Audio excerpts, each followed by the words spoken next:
bagay ng buhay mo, kapatid, ikaw pa rin ang magdidesisyon, hindi ang Diyos. Ang Diyos ay nag-ahalok siya ng kagalingan. Gusto mo bang gumaling? Kung ayaw mo, walang magagawa ang ating Panginoon. Kasi will mo yan eh. Gusto mo magbago ang buhay mo? Kaya ng Diyos. Gusto mo bang mapagaling ang karamdaman mo, physical? Kaya ng Diyos. Gusto mo bang maayos ang iyong relasyon? Kaya ng Diyos. Kaya lang kapatid, nasa iyo pa rin ang kapasyahan, wala sa Panginoon. Yan po ang kagandahan sa pagkakalika ng Diyos sa atin. Hindi niya kinontrol yung will o yung ating mga kapasyahan sa buhay. Ino-honor ng Lord ang kapasyahan na yan.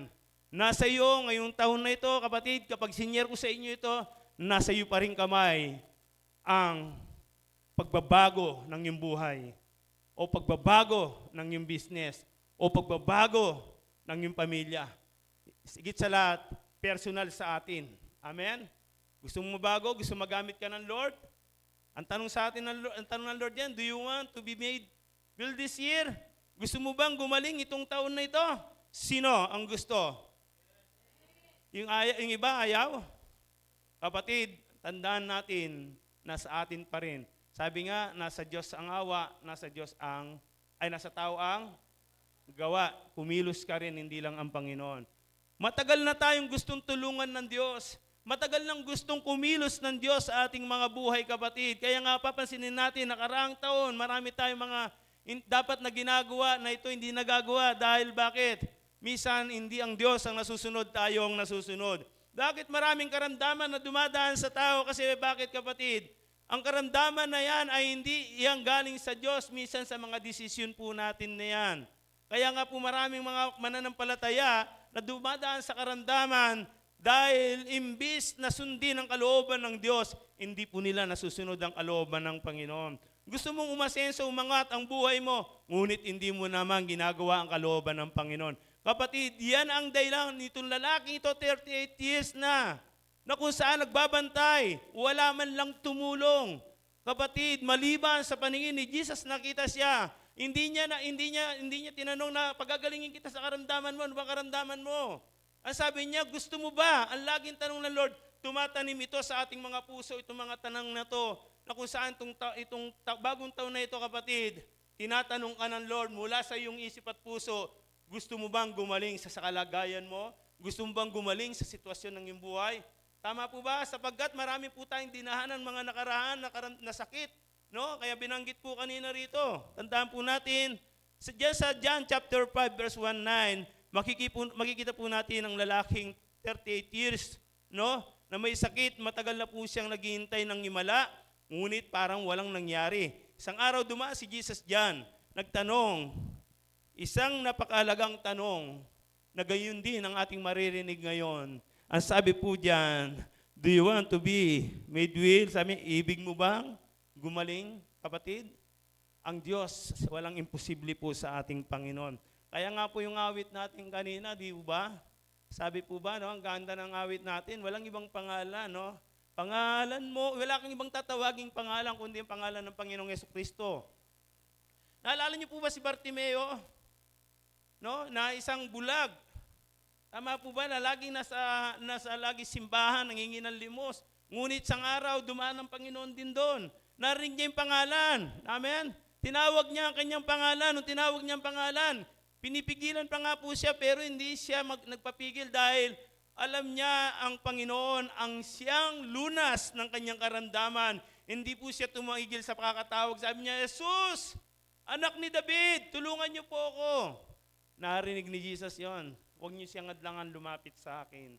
Kapatid, ang paglapit kay Lord, sa pagtawag sa kanyang pangalan, paniwalahan mo, may gagawing imala ang Diyos sa ating mga buhay. Hindi lang sa iyong buhay, hindi lang sa iyong personal, kundi sa buong pamilya mo.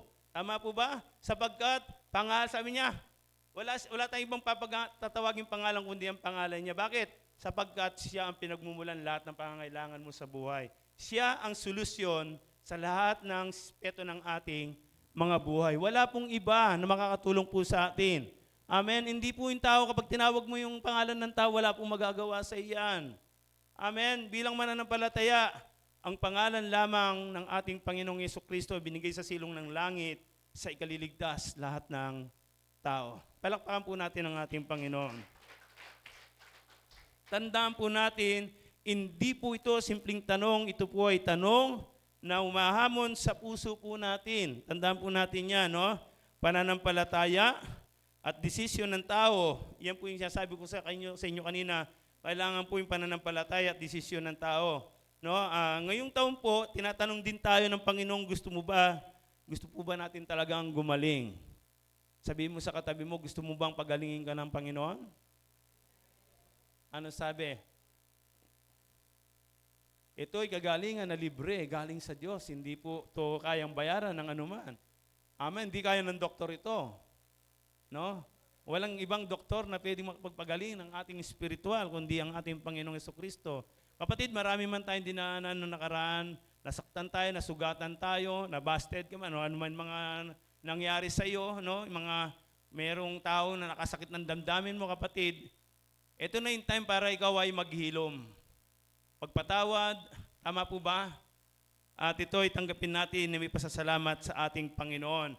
Amen po ba? Sapagkat walang ibang makakatulong sa ating kundi ang ating Panginoong Jesucristo. Number 1, bibilisan ko po sapagkat meron po tayong lakad, no?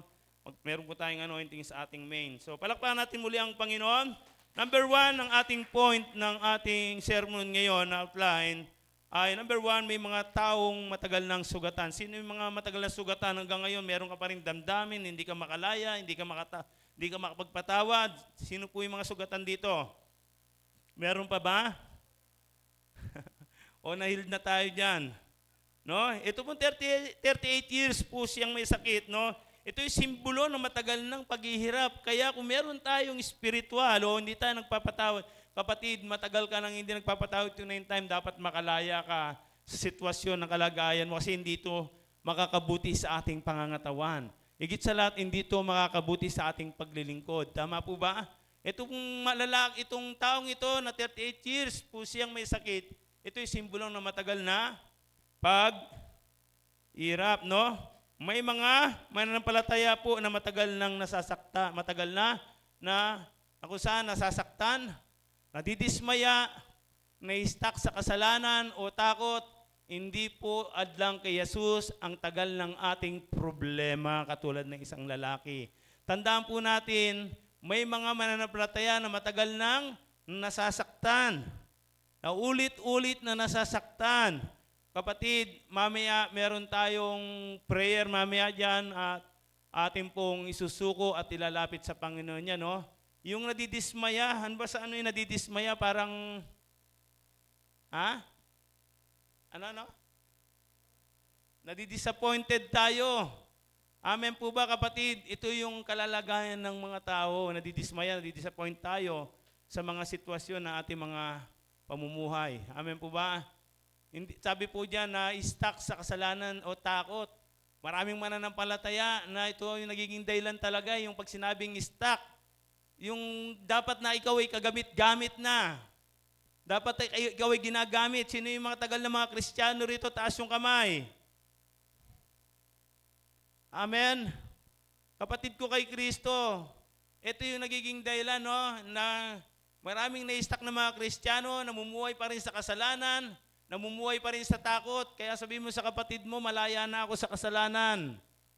No, yung kasalanan, yun yung alipin ka ng kasalanan pa. Although Kristiyano ka na, nandyan pa rin, hindi pa rin nabago-bago ang iyong pamumuhay. Kapatid, ito yung tahon na dapat isuko natin sa Panginoon. Amen? Na hindi mo kaya, pero kaya ng ating Panginoon na ikaw ay palayain sa pagkakahalipin po ng kasalanan, no? Kapag sinabing kasalanan, kasama na po yung mga bisyo dyan. Ang mga bisyong yan ang nagiging dahilan kung bakit tayo ay napapahamak ang ating pangangatawan. Sapagkat gusto ng Lord, malusog na pangangatawan. Tandaan po natin ang Diyos dito na ating sinasamba, walang iba kundi ang ating Panginoon. Siya mismo ang nagsasabi rito na kung saan, kung gusto mong gumaling. Kung ayaw mo naman, nasa iyo rin yan. Ang problema lang, kapag hindi ka nagdesisyon para isuko sa Panginoon yan, kapatid, magsasaber ka. Ikaw rin ang mahirapan. Ang mahalaga, ang message ngayong taon na ito ay binigay na sa atin ng Diyos. Gusto mo bang gumaling? Gusto mo lumaya sa pagkakalipin ng bisyo? Lahat ng area ng karamdaman kasama po ang mga bisyo.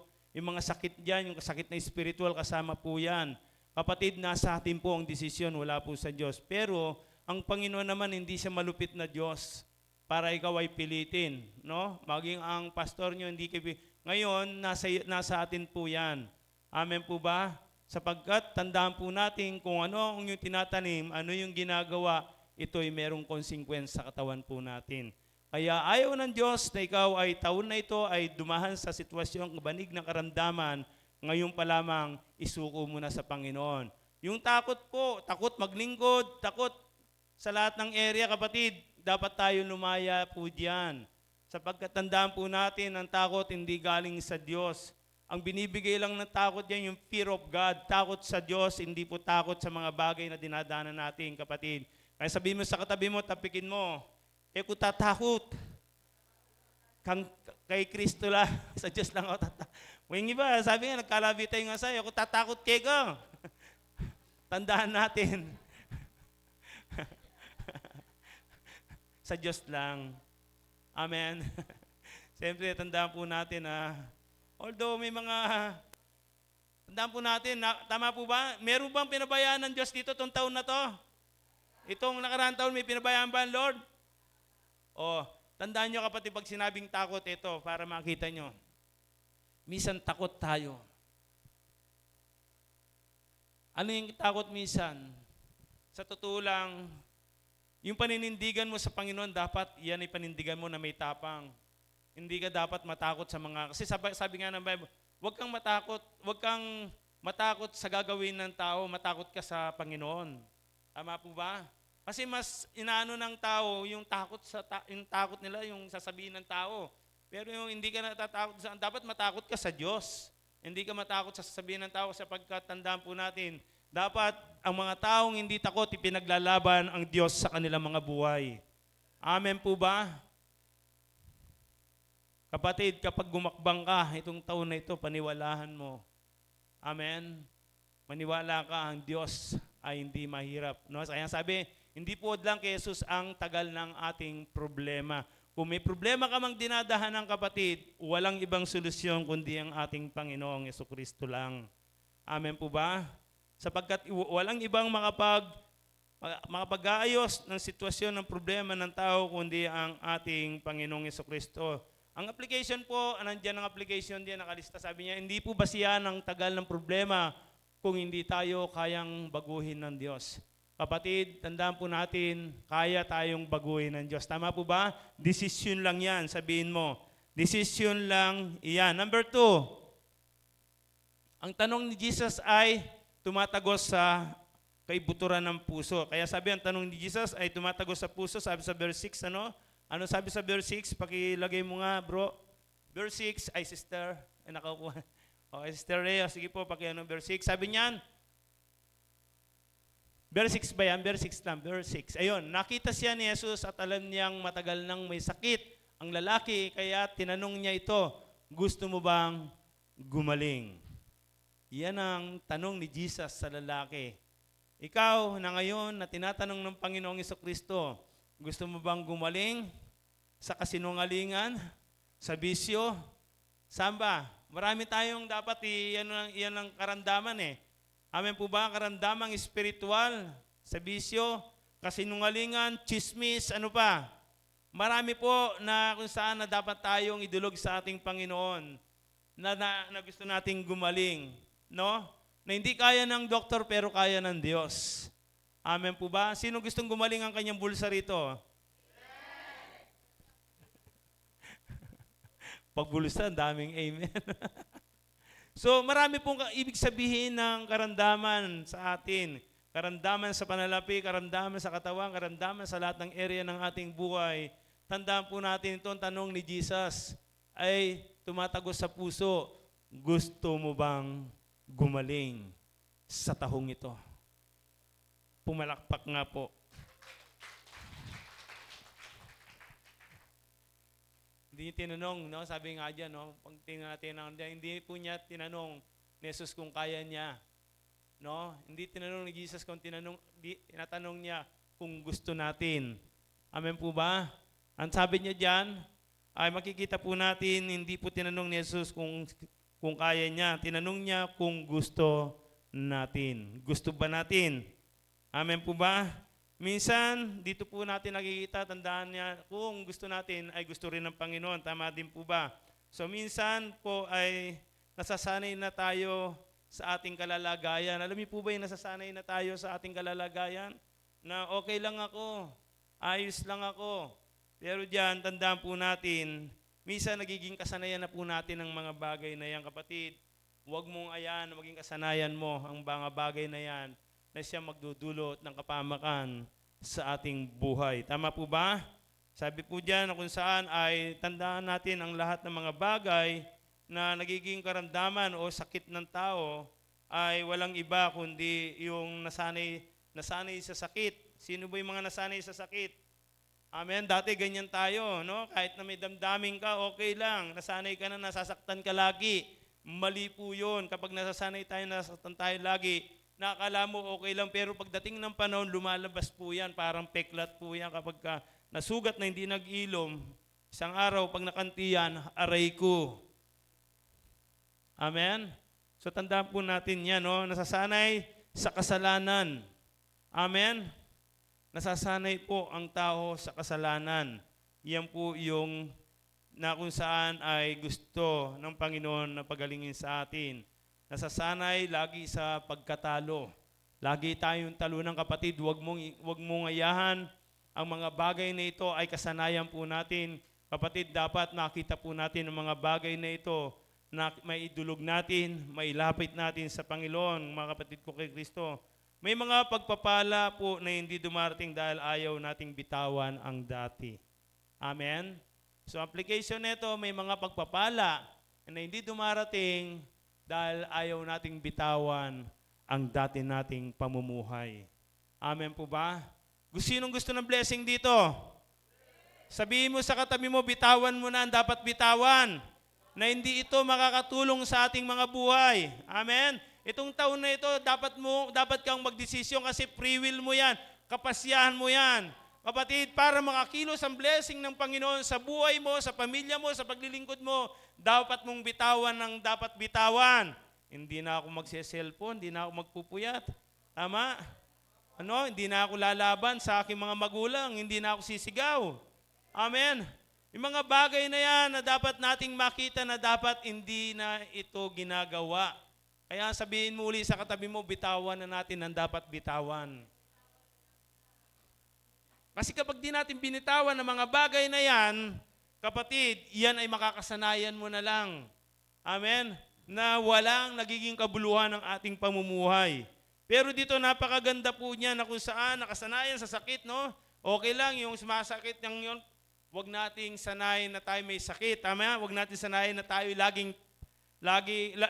sanayin ng ating buhay na sa kasalanan. Huwag natin sayangin ang pagkatalo. Dapat ang mga taong mananampalataya na laging may puso sa Panginoon, kapatid, na siyang lumalapit. Tandaan po natin, kung tayo'y patuloy na lalapit sa Panginoon, ang mga bagay na ito na dapat nating bitawan upang makakilos ang Diyos sa ating mga buhay. Tama po ba? Amen? Kaya sabi mo sa katabi mo, bibitawan ko na. Binitawan na ba yung cellphone?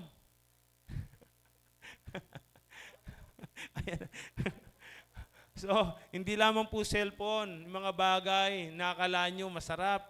Dito ka dumidepende. Dito kasi ako lumiligaya, dito ako masaya. Ito yung nagpapasaya sa akin, dito ako nalilibang. Ito kasi yung buhay ko, kasi nagkikisama ako. Kapatid, wag yan. Hindi yan ang ganyan dapat mamumuhay. Kapatid, katulad ng sabi ko sa inyo, madali lang sa Diyos pagpalain ang buhay natin. Pero tandaan po natin, mayroong mga bagay na dapat tayong bitawan sa ating buhay para makapag-penetrate, makakilos ang Diyos sa ating buhay. Abang hindi mo sinusuko yan, abang hindi mo binibitawan yan, kapatid, hindi makakakilos ang Diyos sa buhay mo at sa pamilya mo. Kaya dapat tayo magdesisyon itong taon na ito. Mamaya talagang idudulog natin kay Lord, Lord, tulungan mo ko na bitawan ito. Ako ay nagdidesisyon na natatanggalin ko na po ang aking pagkakalipin ng kahaway sa aking buhay, pagkakalipin ng mga bagay na binagawa ko sa buhay na ito. Amen po ba? Kasi kapatid, nasa atin po rin talaga yan. Gusto ng Lord mapagpahalakan itong taon na ito. Ang tanong, gusto mo rin ba? Bitawan mo na. Bitawan mo na ang dapat bitawang hindi nakakalugod sa ating Panginoon. Amen po ba? Huwag mo sayangin ang pagkakataon. Amen po ba? Pangatlo, sabi diyan, diyan makikita natin ang sagot ng tao. Tingnan po natin ang sagot ng tao. Dahilan, imbis na pananampalataya. Verse 7, tingnan natin verse 7. Buksan natin ang verse 7. Imbis na pananampalataya, sabi niya, tingnan natin dyan. Dito, marami medyo tatamaan dito. So, tingnan natin ang verse 7 ng John chapter 5, no? Verse 7. Ang sabi dyan, ay ano ba? Kapatid, ang sabi po sa verse 7, sumagot ang may sakit. Okay. Sumagot ang may sakit, Ginoo, wala pong maglulusong. Tama ba? Ano yan? Verse 7 po, verse 7. Ayan. Sa 7, ayan. Sumagot ang may sakit, Ginoo. Sabi niya, no? Wala pong maglulusong sa akin. Kapag gumalaw na ang tubig, papunta pa lang ako, may nauuna na sa akin. Walang makapaglulusong. Minsan, ito po ang problem po natin. Okay, lagyan natin sa ating Minsan, yung mga excuses natin ang nagiging dahilan kung bakit hindi tayo makapunta doon sa dapat nating puntahan. Dito mapapansin po natin dito, no? Maraming excuses nagbibigay po siya ng excuse. Ang sabi niya rito, no, sumagot ang may sakit, sabi rito, sabi niya, wala pong magsulong sa akin. Sabi niya po diyan, tama po ba? Wala pong tumutulong sa akin, sabi niya diyan. Walang tumutulong sa akin, sabi diyan. Pangatlo, tutuman po ang dahilan, hindi po iyan ang tanong ni Jesus. Ang tanong ni Jesus po diyan, makikita po natin, hindi po hinahanap ng Diyos ang ating mga dahilan, kundi ang ating pananampalataya. Amen po ba? Naniniwala po ba kayo? Pinanampalatayanan po natin. Minsan, itong excuses na ito, marami pong pag-excuse, tandaan po natin, gusto kang i-bless ng Lord eh.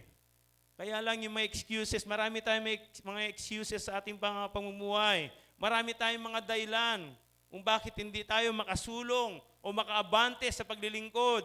Maraming mga bagay na nagiging dahilan na dapat nating kapatid, nabigyan natin ng kapamarahanan o bigyan natin ng tuon at pansin to, kapatid. Kaya nga sabi ko rito, hindi dapat excuses, dapat pananampalataya ang umiiral po sa atin sa Panginoong Yesus. Pananampalataya kay Jesus Christ. Palakpakan po natin ng Diyos na buhay. Tandaan po natin, walang ibang ninanais at ginugusto ang Diyos, kundi mapabuti, mapaganda ang buhay po natin.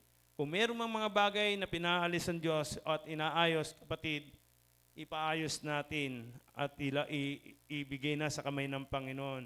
At wala nang excuses. Sa matagal ka nang tinatawag, kaya nga sabi ko nga, mayroong mga bagay na tinatawag na tayo ng Lord, maglingkod na tayo. Lord, di pa po ako mag-aaral muna ako. Pagkatapos mag-aaral, tinatawag siya muli ng Panginoon.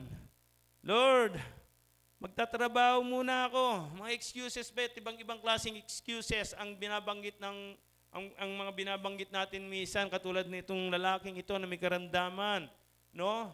Wala rin makapagsulong sa kanya, pero mga ibang may sakit, no, nakasabayan niya na marami nakapaligid, gumagawa po sila ng parahan para sila'y makalusong dito sa tubig na ito. Tandaan po natin, ang tubig po na tuwing dadaan ng anghel diyan, tandaan po natin, ay makikita po natin ang biyaya ng Panginoon. Hindi po dahil sa tubig sila gumagaling. Pinakita ni Jesus Christ yan. Hindi dahil sa tubig, kundi sa pamamagitan ni Jesus ang paggaling. Amen po ba? At pinakita diyan ng ating Panginoon. Amen. Hindi po sa hinahanap ng Diyos ang ating mga dahilan. Hindi siya sa mga excuses natin o mga dahilan natin sa pamumuhay, kundi ang ating pananampalataya. Minsan may mga bagay po na hindi natin mapanampalatayanan. Tama po ba? Laging may excuses tayo, kapatid. Isa na sa ating bitawan mga bagay na mga pagbibigay ng dahilan. Dahil marami akong ginagawa, No, lalo na ikaw na nasa ministry na, kapatid ko kay Kristo, huwag ka na mag-excuse, alam ng Lord. Kung valid ang excuses mo, hindi. Kung valid yan, tanggap ng Panginoon. Amen? Kaya nga, sa totoo lang, gusto nang i-bless ng Lord ang buhay natin, kaya lang, yung excuses ang problem po natin. Tama po ba? Pang-apat, tingnan natin. No? Ang utos ni Jesus ay may kasamang kapangyarihan, power, yung kapangyarihan. Sabi niya diyan, ang utos ni Jesus ay may kasamang kapangyarihan, no? Kaya nga nung sinabi niya, no, sa verse 8 and 9, sabi niya, lumakad ka at dalhin mo ang iyong igahan. Lumakad po ba? Lumakad. Ibig sabihin, kaya nga po ang kapangyarihan ng salita ng Panginoon, kita ay makapangyarihan ng salita ng ating Panginoong Jesucristo. Kaya dapat nating pahalagahan ng word o salita ng Diyos na kung saan may kapangyarihan ito, hindi lang sa ibang tao, kundi maging sa personal nating buhay. Naalala niyo po ang Panginoong Jesucristo na sila'y nakasakay sa bangka, nang dumating ang unos at bagyo, natakot ang mga alagad. Panginoon, di niyo ba alintana, tayo po'y lulubog. Si Jesus, sarap ng tulog. Ano sinabi ni Jesus? Di ba? Nagsalita siya, ano sabi ni Jesus doon sa unos at bagyo? Pinatigil niya sa pamagitan ng kanyang salita. Tumigil ba? Sumunod ba? Sumunod kasi may kapangyarihan ng salita ng Diyos. Tandaan po natin, imposible ba ito sa atin? Kapatid, imposible ba ito sa tao, kapatid? Hindi po ito imposible. Amen? Kapatid, kapag ang salita ng Diyos ay kumilos sa ating buhay, paniwalahan mo, walang imposible sa salita ng Diyos. Pag sinabi ng Lord, sinabi niya. Kaya sabi niya doon sa kapitan, sige, sabi ng kapitan, sige, susunod na ako. Hindi, Lord. Sabihin niyo lang po, gagaling na ang itong aking ano. Tama po ba? Gumaling ba o hindi? Gumaling. Bakit? Sa pamagitan ng salita ng Panginoon na pinaniniwalaan, pinampalatayanan ng Panginoon. Sabi, umayo ka na at pinagaling na ang iyong alipin. Tama po ba? Kaya nga tandaan po natin, ang salita ng Diyos o ang pangalan ng ating Panginoon, powerful po yan, kapangyarihan po yan. Alam niyo, kapangyarihan, ang salita ng Diyos sa lahat ng mananampalataya, kung ito'y pananampalatayanan po natin. Amen po ba? Dito pangalawa, sabi diyan, pero kapag ang Diyos ang nagsalita, may kapangyarihan. Kaya sabihin mo sa katabi mo, kapag ang Diyos ang nagsalita, may kapangyarihan ito sa buhay natin. Sige, sabihin mo yan sa iyong katabi. Kapatid, yan ang dapat nating makita sa taong ito. Wala kang ibang pangahawakan kundi ang salita ng Diyos na iyong napakikinggan at ng iyong binabasa sa buhay na ito. Sapagkat ang salita ng ating Panginoon ay powerful. Tama po ba? So dito, ang tanong, sumunod po ang lalaki. Ang tanong, gumaling siya agad. Tama po ba? Na sumunod ang lalaki, nung binuhat niya ito, sabi niya, gusto mo ba ang gumaling? Opo, kaya nga, sinabi niya, inutusan siya yung salita niya, buhatin mo ang iyong, at ikaw ay lumakad. Lumakad po. Amen, sumunod eh. Amen po ba? Kaya nga po rito makikita po natin, no, sa ating application, ang pagsunod po sa salita ng Diyos ay susi ng pagbabago ng ating buhay. Ulitin ko pong muli sa inyo na inaasik ng Lord sa atin ngayon sa mga pusong ito, ang pagsunod po sa salita ng Diyos ay susi ng pagbabago ng iyong buhay. Amen po ba? Gusto mo bang mabago ang buhay mo? I-apply mo ang salita ng Diyos sa buhay mo. Amen po ba? Tandaan po natin, ang pagsunod po sa salita ng Diyos ay susi ng pagbabago ng ating buhay. Hindi lang ng ating buhay, kundi ang ating buong sambayan. Tandaan po natin, matatapos na po tayo rito. Ano po ang konklusyon niyan? Papansinin po natin dito na kung saan ang biyaya ng Diyos sa atin ay napakaganda na dapat nating makita na yan po ay biyaya sa taong ito para po tayo ay magkamit ng tunay na kagalingan, hindi lang sa physical, kundi kagalingan sa ating spiritual life. Amen po ba? Bilang mananampalataya, kailangan po natin ito na kung saan ikaw ay nararanasan mo, naramdaman pa at nagagawan po mga bagay na ito. Ang mahalaga, ang ating Panginoon ay pinakikinggan po tayo sa oras pong ito. At siya po ang makakagawa ng mga bagay na dapat nating mga bagay na dapat nating isuko po sa kanya. Tama po ba? Nasabi po diyan, mga kapatid, ngayong taon po, ito pangwakas na po ito na konklusyon. Mga kapatid, ngayong taon po, narito muli ang tanong ng Panginoon sa bawat isa sa atin. Do you want to be made well? Sabi niya diyan, no? Kapansinin po natin, ano diyan, number one, hindi lang po sa katawan, no? Hindi lamang sa katawan, kundi sa puso, sa isip, sa relasyon, sa spiritual na buhay. Iyan po ang tinatanong ng ating Panginoon sa umagang ito sa atin itong taon na ito. No? Gusto mo bang gumaling itong taon na ito? Ano? Sa puso. Sino ba yung mga may sakit sa puso dyan? Sakit sa damdamin. Amen po ba? Yung mga pusong mga nasaktan, pusong na medyo na art feeling, no? So alam niyo yan. So ito ay maliwanag na ito ay mga karamdaman, no? Sa isip, yan po, no? Mga isip natin, mga na-inject ng kaaway, mga salitang mga negatibo, mga salitang hindi tama, no? Yung mga nasa isip, ito po maganda rin sa ating relasyon. Sa ating mga relasyon, sino rito, ikaw ay laging nasa church, meron ka bang mga taong hindi ayos sa inyong relasyon, kapatid, dito yung time na dapat maayos ang ating relasyon. Kaya mamaya, pag nagtapos tayo, yakapin mo ang iyong kapatid na malaya ka na sa lahat ng ere ng iyong buhay. Pangalawa, makita natin dito yung spiritual nating pamumuhay. Yan po ang natin na dapat nating makita. Kung gusto mo na gumaling itong taon na ito, kapatid, desisyon mo yan ngayong umaga. At tandaan po natin, walang magagawa ang Diyos kung hindi ka papayag. Pero kung papayag ka, na isusurrender mo lahat sa Panginoon sa umagang ito, may mangyayaring magandang bagay sa year 2025 sa buhay ng bawat isa po sa atin. Amen po ba? So sa oras pong ito, kapatid, at bago po tayo manalangin, nais ko po kayong tanungin muli. Makinig po kayo. Nais ko po kayong tanungin muli, hindi po bilang pastor nyo, kundi bilang speaker, bilang mga mananampalataya. Ang tanong, ulitin ko lamang po muli, kahit paulit-ulit, gusto ko may tanim sa puso nyo ito na binanggit ni Jesus, gusto mo bang gumaling sa taong ito? Hindi lamang po yan sa katawan, kundi may mga sugat po kayo sa puso, kung may bigat sa isip, kung may kasalanang matagal nang kinakalaban. Isan, gusto kong bumahit, hindi ko magawa. Gusto mong iwasan, hindi mo maiwasan dahil sa iyong pakikisama. Kapatid, dito yung time na dapat mong isuko sa ating Panginoon. No? Tandaan po natin, yung mga matagal ng kasalanan na paulit-ulit natin, dapat bitawan na po natin yan. Hindi po yung makakabuti, katulad sinasabi ko po sa inyo. No? Kung pakiramdam ninyo po ay matagal na kayong nakaiga at hindi na makabangon, kapatid, ito yung time na dapat tayo makabangon sa pagkakaalipin ng kahaway. Tama po ba? Ngayong taon po, dumaraan si Jesus sa ating kalagitnaan ngayon.